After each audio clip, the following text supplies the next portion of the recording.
Buongiorno telespettatori di Tele4, benvenuti a questa edizione del nostro questa anteprima del nostro telegiornale. Oggi parliamo della giornata mondiale dello yoga che si svolgerà in tutto il mondo il 21 di giugno, quindi sabato di questa settimana. Siamo in compagnia alla mia destra di Eliana Caligaris, che è responsabile sviluppo associativo ACLI di Trieste. Grazie per essere venuta nei nostri studi, e ringrazio anche Annette Smart, che è la vicepresidente dell'Olympic Club Bruno Fabris e istruttrice di yoga. Allora, gli appuntamenti si terranno in Villa Revoltella, gli appuntamenti, cioè la giornata si dipana tra Villa Revoltella, dove si svolgerà la maggior parte delle lezioni, e poi anche il Ferdinandeo dalle 7 di mattina alle 21, quindi insomma è uno spettro orario piuttosto ampio.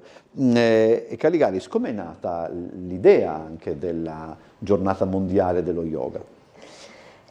Siamo alla quarta edizione, quindi 4 anni fa. È nato dal desiderio di qualche piccola associazione con cui io sono in contatto, Heartfulness di meditazione, parlando con Annette appunto, e guardando un po' intorno, abbiamo visto che non c'era niente di organizzato tra varie associazioni. Come spesso succede. Sì, tutti facevano il loro piccolo intervento, ma non c'era un'organizzazione grande. E abbiamo detto, ma noi conosciamo qualcuno, proviamo, vediamo cosa ne viene fuori. E il primo anno abbiamo avuto un successo abbastanza discreto, riuscendo a coinvolgere più di qualche associazione di insegnante, e abbiamo deciso da lì allora di andare avanti. E quindi, ma ACLI sovrintende in qualche modo? Sì, l'Unione Sportiva ACLI come ente di promozione sociale si prende un po' a capo, quindi anche gli oneri dell'organizzazione, sì, con tutti i permessi, comune, insomma quant'altro, però ci teniamo al fatto che è una cosa che facciamo comunque assieme alle altre associazioni, ognuno fa la sua parte. In quello in cui magari è, virgolette, specializzato, sì. Se ha senso come termine. Sì. Laddove invece appunto che cosa succederà sabato? Ci saranno delle lezioni sparse in queste 7-21-14 ore? Praticamente sì, saranno 14 ore che appunto, come hai detto, inizieranno dalle 7 del mattino e finiranno alle 9 di sera, e sparse tra il parco di Villa Revoltella e il bosco del Farnetto, e in cui appunto ci saranno una diversità di stili incredibile, perché andremo proprio a mirare diverse aree proprio di età, quindi ci sarà lo yoga senior alla mattina. Poi andranno a seguire attività per adulti ovviamente, ma anche tutto l'aspetto family. Quindi questa è un po' la novità, mi pare di capire. Sì, questa è una novità, perché anche l'anno scorso avevamo proposto un paio di attività di yoga per bambino, ma quest'anno invece abbiamo proprio anche voluto mirare proprio tutta quella sfaccettatura, no? Del percorso della donna in gravidanza, della nascita del bambino, per cui attività mamma e bambino, e poi appunto per bambini un po' più grandi, con le attività anche della partecipazione del furgone di Zio Joe, e quindi andremo a coinvolgere tutto questo ampio spettro. Poi ovvio troveremo attività appunto sia per principianti, per adulti che magari neofiti, che è la prima volta che si approcciano allo yoga, come anche per esperti. Per esempio io propongo delle attività di Kalari Yoga e Ayurveda, quindi va a lavorare sull'arte marziale dello yoga. Non avevo mai fatto questo collegamento. C'è questa nuova disciplina che appunto anche questa è stata portata recentemente in Italia, e quindi sono una dei pochi esponenti. Quindi andremo a lavorare molto su anche un po' un aspetto acrobatico di questa cosa. Quindi ovviamente l'età è più mirata a ragazzi e adolescenti, ma nulla toglie a qualsiasi apertura completamente a tutto. Ecco, io volevo capire questo. Chiariamo giusto una cosa che può essere utile da sottolineare. Molto spesso in virtù anche, che so, di sketch televisivi, eccetera, si ironizza molto anche sullo yoga, eccetera, no? io ricordo un comico che non c'è più e che si chiamava Daniele Formica, che faceva la gag del maestro di yoga e diceva: io maestro, tu fa. Era 40 anni fa.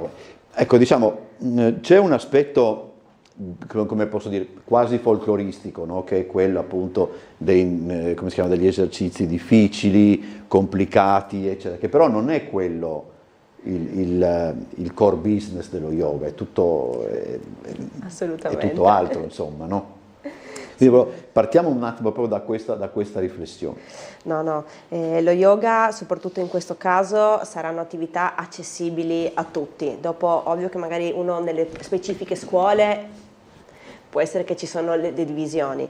Qua cercheranno tutti gli insegnanti di fare delle attività che siano per tutti. Dopo ci sarà appunto la divisione specifica yoga senior, mamme in gravidanza e bimbi, però le attività durante il giorno, diciamo tra virgolette normali, saranno aperte a chiunque voglia provare. No, ma io intendevo senza nessun guru strano. Io intendevo anche in genere, no? Cioè Sì. non è che uno va a fare yoga e subito verticali sulla testa. Sì, quelle cose là, ecco, insomma, cioè, io ho fatto un tre lezioni, devo dire la verità, mi sono anche divertito. Ecco, c'è anche questo, no? Sì, si parte dalla ginnastica dolce, ecco, diciamo, soprattutto per chi è all'inizio. Posturale soprattutto, anche. Poi per sì, arrivare anche, a cose più complesse e acrobatiche. Ecco, ma per esempio, una cosa che volevo chiedere è proprio quella degli stili, no? Perché magari chi non è dentro fa difficoltà a capire che cosa sia Hatha Yoga,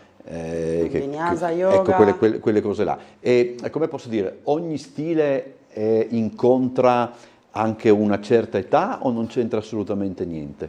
No, una persona deve trovare sia il suo maestro che la sua specialità.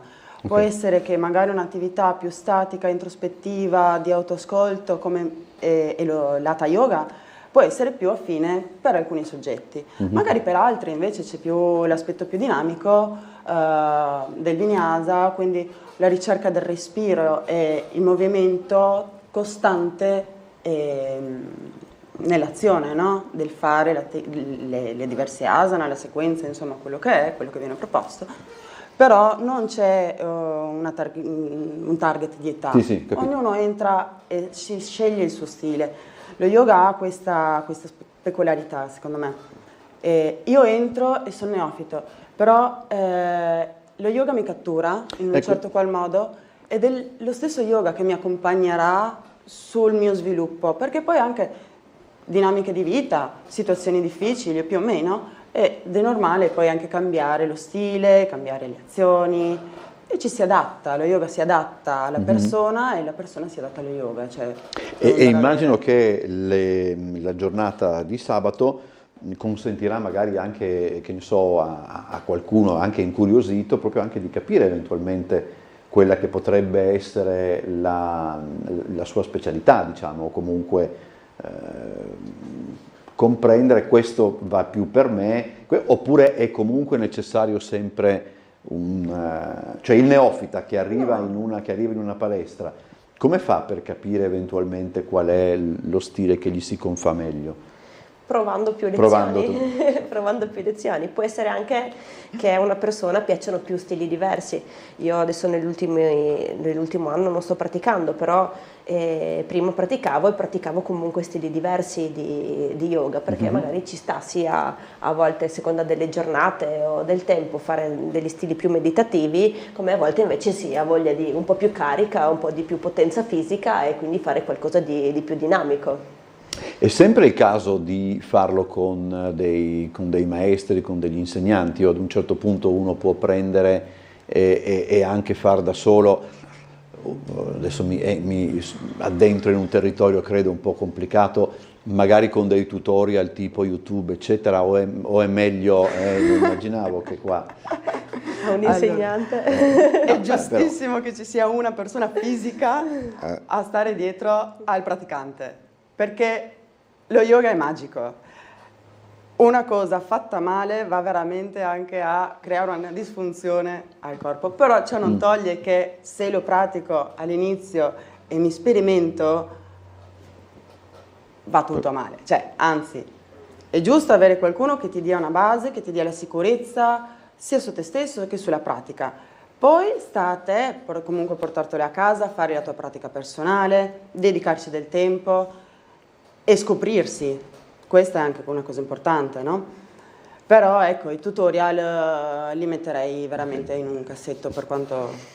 Però il problema, immagino, è che ce ne sono tantissimi. Troppi?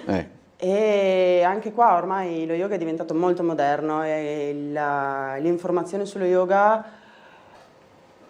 ha preso ampio spettro. Sì. Quindi ora per esempio non si pratica più molto nelle palestre anche la meditazione, l'autoascolto, l'attenzione su se stessi per il benessere personale, ma diventa più un'attività sportiva. Capito? Cosa che appunto anche noi qua nella giornata internazionale dello yoga avremo molte attività che avranno modo di lavorare sull'ascolto e sulla percezione di se stessi, dal yoga nidra alle meditazioni dell'Hatha e Raja Yoga, ma anche del trekking che per esempio proporrà Elena, un percorso... Cos'è?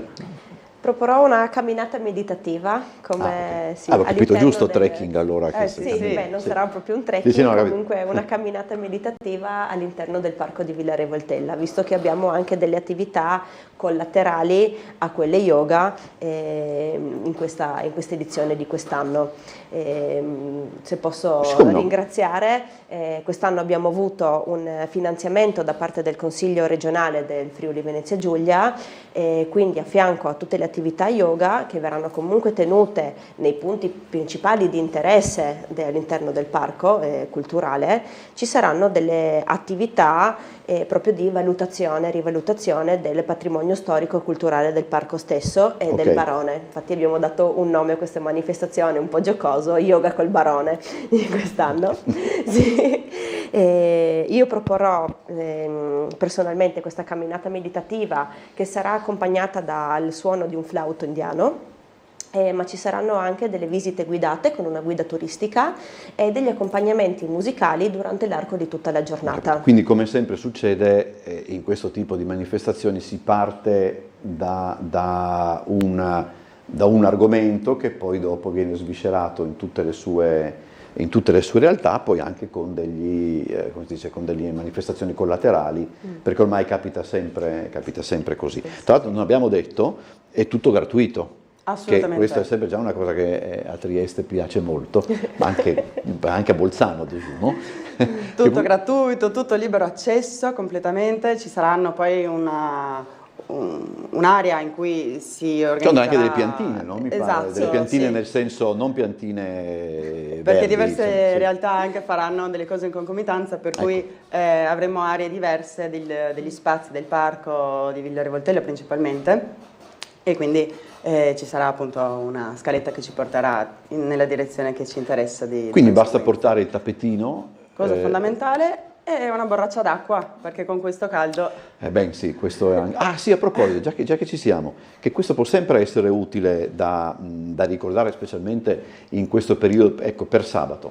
Si viene col tappetino, con la borraccia d'acqua, si beve anche prima. Come il caso Palleggerei all'esperta questa risposta. È un po' soggettivo. Capito. Magari un sorsetto d'acqua, sì, perché no? Magari non un litro direttamente prima della pratica, ecco, questo lo sconsiglio. E tra l'altro questo potrebbe anche essere utile, perché non trovo mai nessuno che mi risponda. Che cosa non sarebbe il caso di mangiare o di bere prima? Non so, la colazione... chi volesse venire la mattina deve fare una colazione leggera o può fare tranquillamente la colazione che fa sempre? Dipende anche qua. Meglio ancora fare una pratica a digiuno, però, però magari impegnativo. No, una colazione leggera magari insomma. Un frutto, anche sì, un cracker, qualcosina. Che poi dipende sempre anche da come uno, dalla persona, perché magari c'è qualcuno che può, insomma, io non sopporto in questi casi le mele, perché dopo, come si dice, si ripresentano, per dire, ma comunque insomma, questo è un altro discorso. Penso che abbiamo detto quasi tutto. Sì, ripetiamo ancora, non so chi delle due vuole, che non c'è un'età per incominciare, no. Cioè chi fosse incuriosito, chi avesse voglia, eccetera, può Sì. farlo tranquillamente. Anzi, assolutamente, essendo una giornata che spazia su tutto l'arco della giornata, ognuno può venire a partecipare con l'orario che preferisce e partecipare a più lezioni, quindi Così capisce e ancora magari anche quando un comincia. pochino, uno che è un neofita può partecipare a una lezione, partecipa un pochino, magari resta lì a guardare se non se la sente di finire e poi può passare alla lezione successiva, in maniera di farsi un po' un'idea su una panoramica. Una cosa importante che ci tengo a dire è il programma Sì? della giornata. Noi pubblichiamo tutto sui social, principalmente su Facebook, quindi sulla pagina dell'Unione Sportiva ACLI di Trieste e sulla pagina della Giornata Internazionale Yoga di Trieste. Trovano tutto il programma completo con tutte le lezioni, così se uno può scegliere in maniera mirata e va direttamente a quello che vuole, sceglie quello, sì, quello che gli interessa o di le più, quello che fasce lo di incuriosisce orario, di sì, più. sì, esatto. Allora, grazie ad Elena Caligaris e ad Annette Smart per essere state con noi. Buon lavoro non solamente per sabato, ma anche per la vostra attività. Adesso noi andiamo in pubblicità, poi il telegiornale delle 13:20.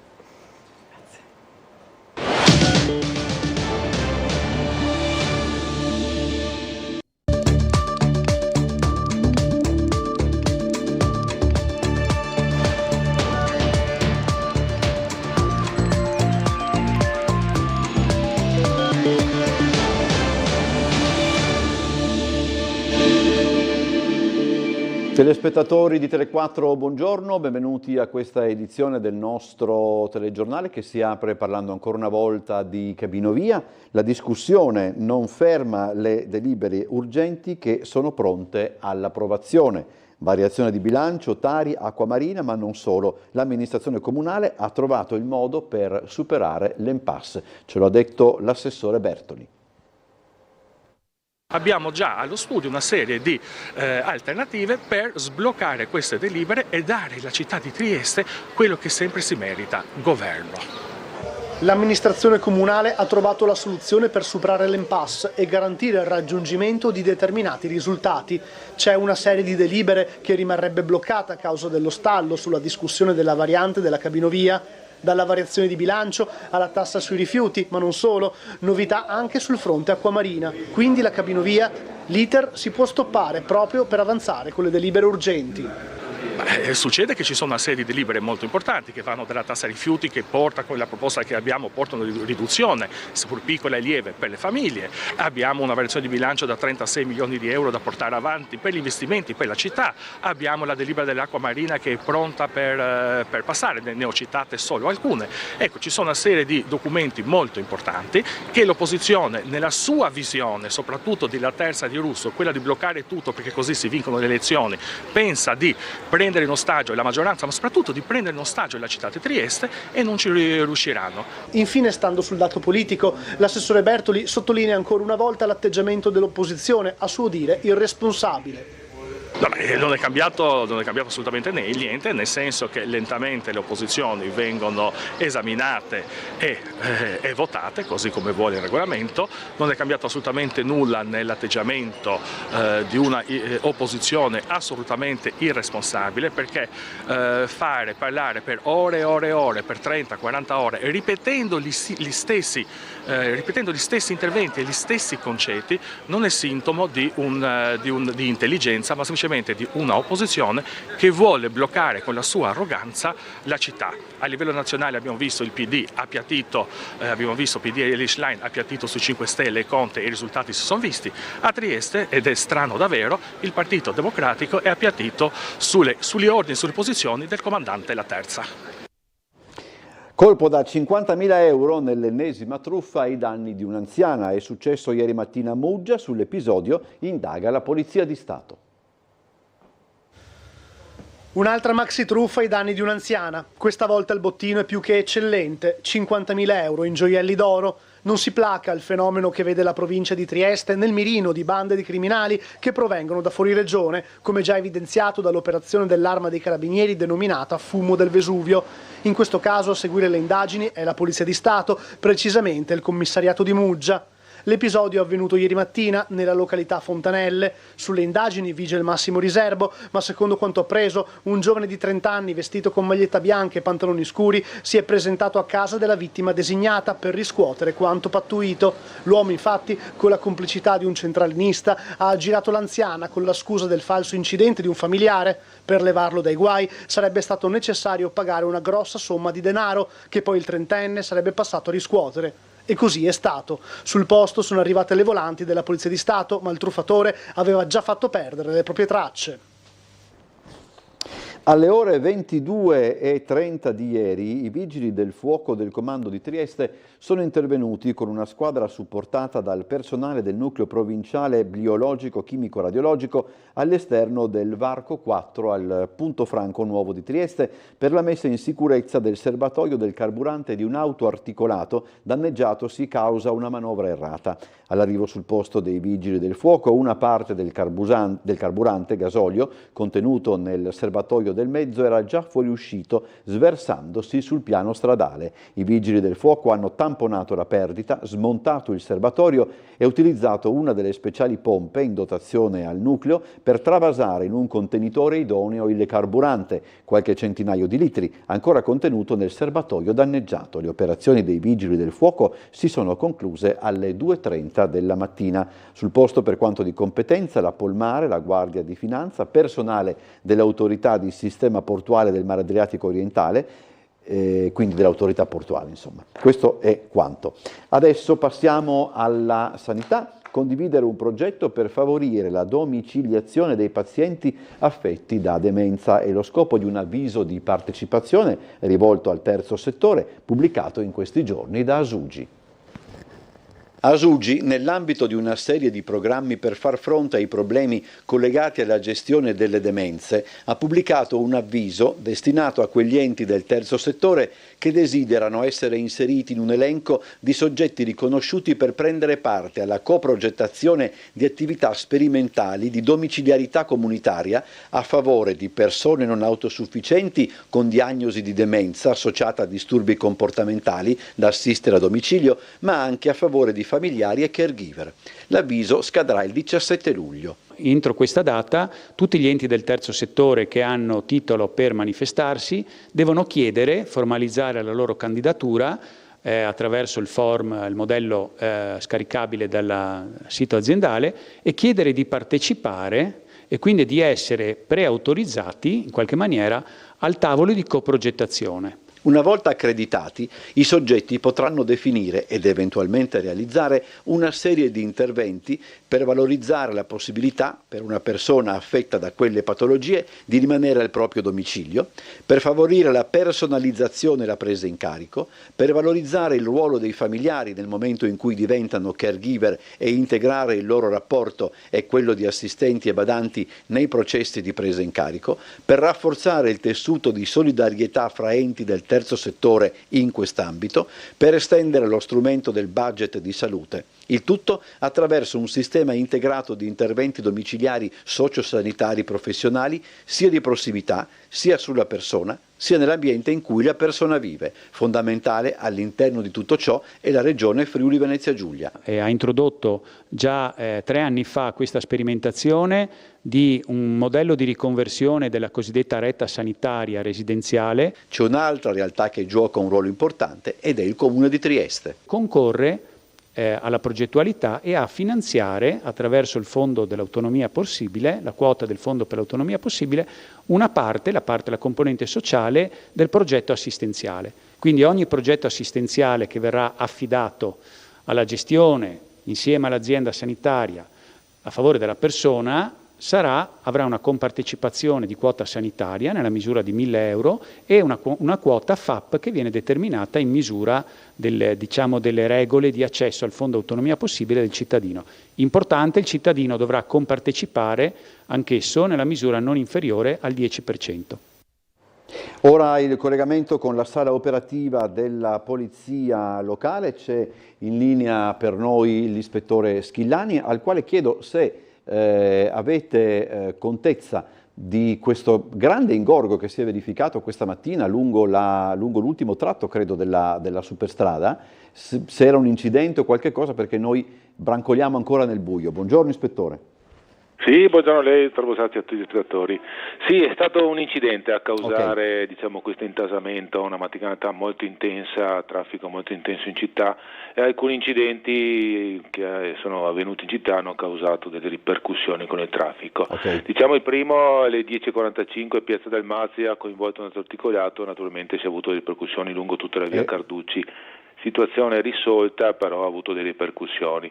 Per quello da voi accennato, c'è stato un incidente in rampa d'uscita GVT direzione centro città Campi Elisi, per cui l'ANAS ha dovuto chiudere il tratto della GVT dalle 10 alle 11:30 con uscita obbligatoria a Baia Monti Svevo, quindi tutto il traffico si è ripercosso sulla via Svevo. Quindi da lì questo intasamento. Per fortuna alle 11:30 l'arteria è stata riaperta, adesso si transita regolarmente, ci sono ancora degli incollinamenti ma nulla di preoccupante. Per quanto riguarda Allora le continuo. Per quanto riguarda invece la situazione attuale, ci sono ancora dei rallentamenti, ma questo per lavori. Siamo in passeggio Sant'Andrea, c'è uno scavo con senso unico alternato all'altezza della passerella e quindi regolato da semaforo da movieri, e quindi si creano degli incolonnamenti in entrambi i sensi di marcia. Noi consigliamo eventualmente di bypassare la zona percorrendo la via Locchi, e sempre anche in via Campi Elisi, intersezione con via Cali, poi per l'uscita del GVT, anche qui c'è un restringimento di careggiata, anche questo crea naturalmente dei rallentamenti in zona. Per quanto riguarda i lavori, altre segnalazioni non vi sono. Adesso il traffico, per fortuna, visto anche l'ora di pranzo, è un po' scemato, però rimane ancora abbastanza intenso per la giornata. Per quanto riguarda invece gli avvisi per le soste, ricordo che venerdì 20 verrà sgomberata l'area del Boschetto del Ferdinandeo e Largo Caduti in Assiria per la manifestazione, il Festival Celtico del Trisco, e quindi fare attenzione ai divieti che venerdì entreranno in vigore. Ricordo ancora che è stata interdetta l'area di sosta alle ore 12 di oggi, tutta la zona della stazione marittima per l'arrivo a nave a crociera, non si potrà parcare fino alle 7 di domani. E ancora una nota per la segnaletica notturna: fare attenzione nella zona di Roiano, dove stanno imbarrando le ditte anche in orario notturno. Altre cose non ho da riferire, se non ci sono domande restituirei le linee. Grazie ispettore, buona giornata e buon lavoro. Grazie anche a lei, una buona giornata a tutti i telespettatori. Quest'oggi è stata presentata l'edizione 2025 del Festival Aveninchi, che nelle intenzioni di armonia potrebbe uscire dai confini del nostro territorio. Se mai vi è stata nella storia dello spettacolo italiano un'attrice, come si dice in gergo, che era bravissima nel fare i dialetti, quell'attrice era Aveninchi, che non a caso a Trieste, negli anni del suo ritiro dalle scene, divenne presidente di Armonia, e alla quale Armonia doverosamente ha dedicato il Festival del Teatro nei dialetti del Triveneto e dell'Istria. Presentata oggi, l'edizione 2025 della manifestazione si svolgerà in 2 momenti. A Borgo San Mauro, a Sistiana, il 21 e il 22 giugno, con Cule Camisa, presentato dal gruppo Proposte Teatrali, e Confini Nostrani con o senza Prepusnica, in arrivo da Pirano. Quindi dal 26 al 29 luglio, stavolta nell'ambito di Trieste Estate, al giardino del Museo Sartorio, con i Rusteghi della Compagnia Goldoniana di San Stino di Livenza e il Can de Gesso da Roncade. Tutto può succedere degli ex allievi del Toti, per chiudere con Emilio, proposta dalla Compagnia dell'Armonia. Armonia che per il futuro del Festival Aveninchi pensa ad una formula allargata. Dopo 40 anni di Festival Aveninchi tradizionale, chiamiamolo così, e siamo agli 20 anni del Festival Aveninchi estivo, con tutti questi ospiti che abbiamo anche quest'anno. L'intento è di far elevare questo festival a nazionale nel ricordo di Aveninchi, cioè portare il meglio del teatro amatoriale in una città come Trieste, che il teatro ormai è una tradizione consolidata. Un convegno dedicato alle prospettive di sviluppo del museo. Andreina Contessa affida ad un momento di riflessione sul futuro il bilancio del suo impegno a Miramare. 8 anni che lasciano decisamente il segno. Vorrebbero che non se ne andasse. Non so se i triestini sono consapevoli che anch'io voglio bene a questa città e non mi fate parlare. Si commuove Andreina Contessa, la direttrice del Museo e del Parco di Miramare. Al suo ultimo giorno affida ad un momento di studio il bilancio ma anche le prospettive di un luogo che in mano sua è rinato e che i triestini stanno nuovamente sentendo parte del proprio DNA, non solo culturale. C'è un grandissimo aumento dei visitatori, è aumentato anche il bilancio di Miramare, è quasi quintuplicato in questi anni, sono aumentate molto anche le entrate che vengono perché sono stati fatti dei buoni contratti anche di concessione e quindi è tutto in aumento, è tutto in miglioramento. Certo c'è ancora molto spazio per lavorare. Giova ricordare che Andreina Contessa prese in mano una realtà immobile e che quando iniziò a restaurare il parco, ad esempio, partì dalle zone meno frequentate, ma allora più bisognose di interventi. E giova ricordare che grazie al suo lavoro Miramare ha tessuto una rete di relazioni importantissime con altre realtà culturali, ma non solo, del territorio. Guardandosi indietro, il lavoro fatto è veramente enorme. Sono stati portati a casa tutti gli obiettivi che mi ero prefissa e anche di più. Grandi restauri, rimettere Miramare in un contesto culturale nazionale e internazionale, dargli quel ruolo culturale che da sempre io pensavo dovesse avere. Chissà che in ultima analisi non sia stato il modo di lavorare di Andreina Contessa, refrattario ad ogni ipotesi di fuga in avanti, ad aver colpito i triestini, quei triestini che oggi non vorrebbero lasciarla andare. Non ho fatto promesse che non potevo mantenere, ho sempre parlato delle cose una volta che le avevo quasi compiute o compiute. E penso che questo sia stato colto come un segno positivo di buona volontà, di determinazione, ma anche di una visione che sia larga, che sia lungimirante e che non sia puntata al risultato immediato. Ci sono dei progetti che ho cominciato che sono bellissimi, che si svilupperanno in futuro, come quello della banca dei semi, questi semi per il futuro che andrà avanti per generazioni e questa è una cosa che mi fa commuovere. Ci fermiamo per la pubblicità, poi ritorniamo con altre notizie, rimanete con noi.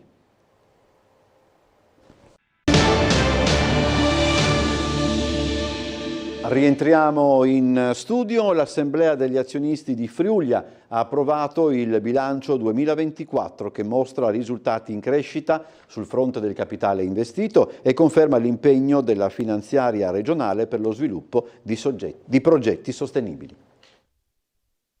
Continuiamo ad investire sulla nostra holding regionale, convinti di come il lavoro che è stato fatto in questi anni sia un lavoro che offre al territorio occasioni concrete di sviluppo. Il bilancio 2024 di Friuli, approvato dall'Assemblea degli azionisti, ha visto il capitale totale investito raggiungere la cifra record di 241 milioni di euro, in crescita del 13,7% rispetto all'anno precedente.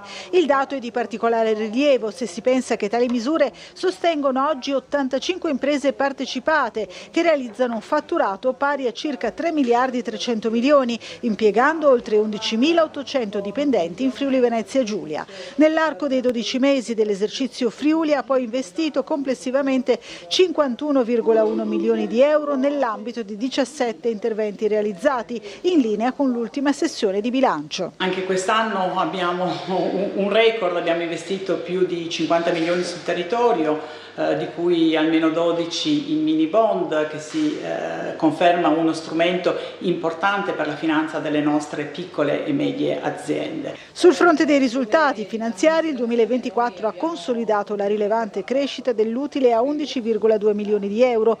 C'è una sfida importante che è quella dell'innovazione finanziaria, dove appunto Friulia è strategica nella messa a sistema di tutte le iniziative, penso soprattutto agli strumenti finanziari innovativi appunto che sono disponibili in questo momento, per creare anche un'educazione finanziaria sul territorio.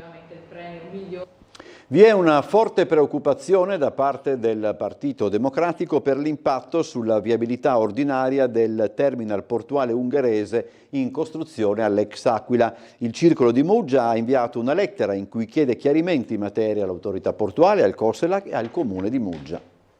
Negli ultimi 2 anni si è parlato molto del terminal Adriaport, soprattutto per quel che riguarda i finanziamenti per i banchinamenti, grazie al PNRR. Si è parlato di rendering, di traffici, però un grande assente nelle tematiche trattate è il discorso della viabilità. Lettera aperta del PD Mugesano, guidato da Fiorella Bencic, all'autorità portuale per chiedere chiarimenti sull'impatto che il futuro terminal Adriaport all'ex Aquila, il progetto ungherese, avrà sulla viabilità ordinaria. Dopo il banchinamento, infatti, a breve si passerà alla fase operativa di costruzione del nuovo terminal multifunzione destinato a ospitare traffico navale a prevalenza con traghetti Ro-Ro e quindi trasporto su camion. Il PD, con il capogruppo in Consiglio Comunale Francesco Bussani, ha chiesto all'autority di confermare che il traffico pesante non interferirà con la viabilità ordinaria, che l'accesso al terminal avverrà solo tramite l'ingresso nord e che quello sud funzionerà solo per le emergenze, e di confermare dunque che le intese con il Comune di Muggia in questo senso non verranno modificate.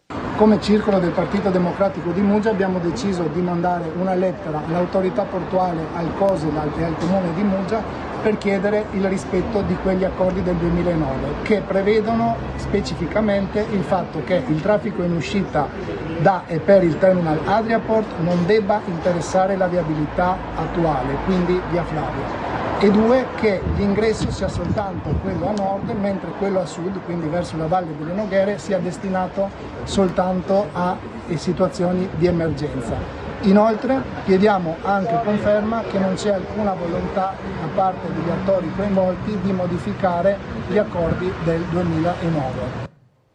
Inaugurate le prime 3 sale riservate alle mostre temporanee della nuova sede del Museo Diocesano all'interno dell'ex seminario in via Besenghi. In mostra i quadri di Oleg Supereco.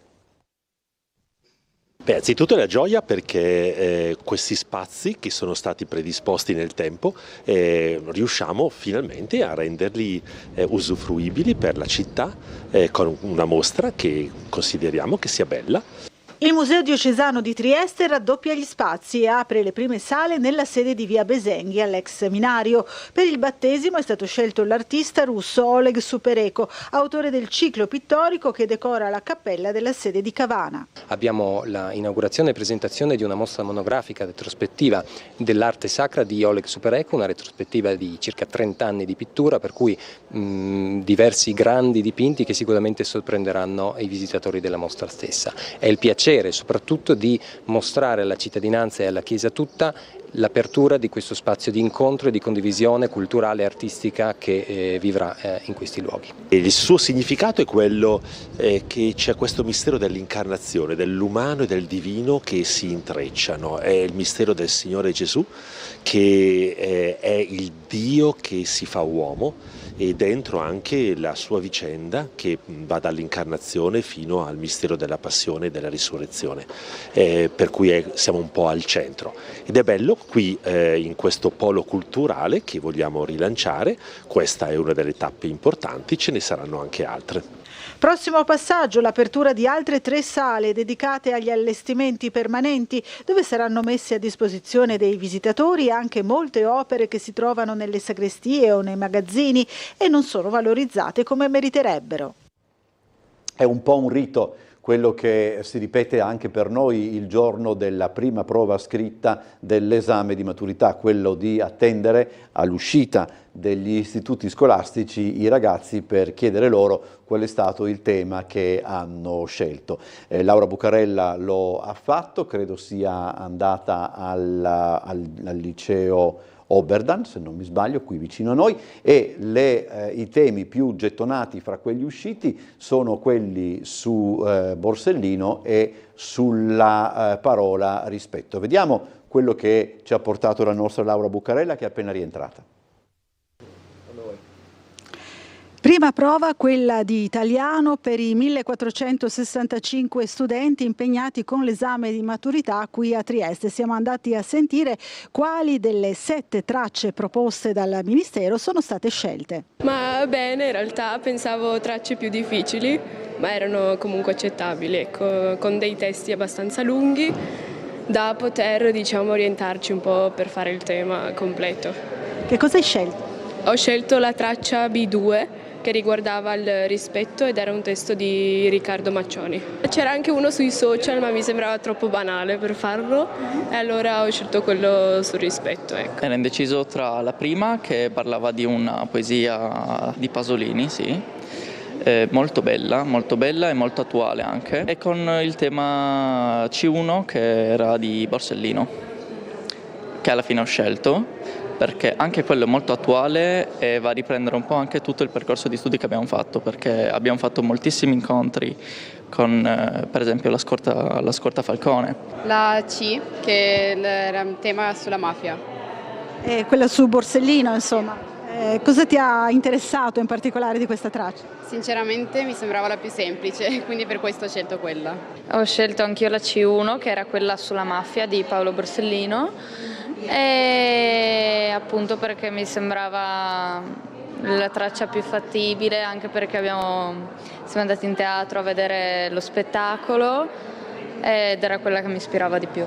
La proposta B2, che si trattava principalmente sul rispetto, cosa che secondo me al giorno d'oggi continua a mancare, e per questo l'ho scelta. Come ha visto i ragazzi di questi istituti? Poi la prova che forse preoccupa meno, ben domani si vedrà che cosa succede. Qui abbiamo tanti indirizzi, quindi ci può essere una prova di inglese, la seconda prova di inglese è comunque stabilita dal Ministero, abbiamo informatica, abbiamo economia aziendale e poi ci sono le prove dei professionali nuovo ordinamento che martedì hanno ricevuto i nuclei fondanti ed è una prova elaborata dai docenti, mentre il Serale, che ha il vecchio ordinamento, avranno anche loro una prova centralizzata, cioè che arriva dal Ministero ed è su igiene. Allora, adesso andiamo a chiudere con la presentazione, così torniamo a parlare di Miramare e degli spettacoli che il Politeama Rossetti organizzerà per quest'estate. Con Podrecca on the road prenderà il via la stagione del Rossetti a Miramare, che oggi è stata presentata. Lo spettacolo delle celebri marionette è in programma dal 18 al 20 luglio. Il resto del cartellone, sotto lo slogan notturno shakespeariano, comprende momenti ben consolidati. Il concerto al tramonto del 28 luglio, Mozart, Mendelssohn, Bartholdi, e il concerto all'alba del 3 agosto, Mozart e Stravinsky, entrambi in collaborazione con il Teatro Verdi. È suddiviso in due momenti, dal 22 al 27 luglio e dal 29 al 3 agosto, il notturno shakespeariano, che è la versione 2025 di Shakespeare in the Park. Il risveglio dei sensi, che è l'immagine che viene raccontata anche dal parco al Castello del Miramare. È un momento per noi assolutamente magico, grandi storie shakespeariane in un luogo indimenticabile. Quest'anno vedremo un lato oscuro, un lato più notturno di Shakespeare, e nel notturno del parco penso che sarà un'esperienza meravigliosa. Dunque l'appuntamento col Bardo torna, affidato come sempre agli attori della Compagnia dello Stabile, con innesti importanti come Lara Comara, ma torna rinnovato, come hanno sottolineato Paolo Quazzolo ed Elena Pelaschiar, docenti universitari che da tempo collaborano con il Teatro Stabile regionale. Con dei testi nuovi, con delle opere nuove, anche meno note e meno rappresentate. Il tema che ci siamo prefissi in questo notturno shakespeariano è quello di indagare le coppie che scoppiano. Certe volte nelle pieghe del testo, se vogliamo alle spalle dei personaggi principali, anche se qui vedremo anche personaggi molto famosi e molto noti dell'universo, del cosmo shakespeariano, ma nelle pieghe del testo spesso si trovano chicche e passi molto importanti anche per la struttura integrale del testo e per il canone shakespeariano, ed è lì che siamo andati un po' a sfrucugliare. È tutto, ci vediamo alle 17.55 con Trieste in diretta, alle 19.30 con il telegiornale. Buon proseguimento di pomeriggio, a più tardi.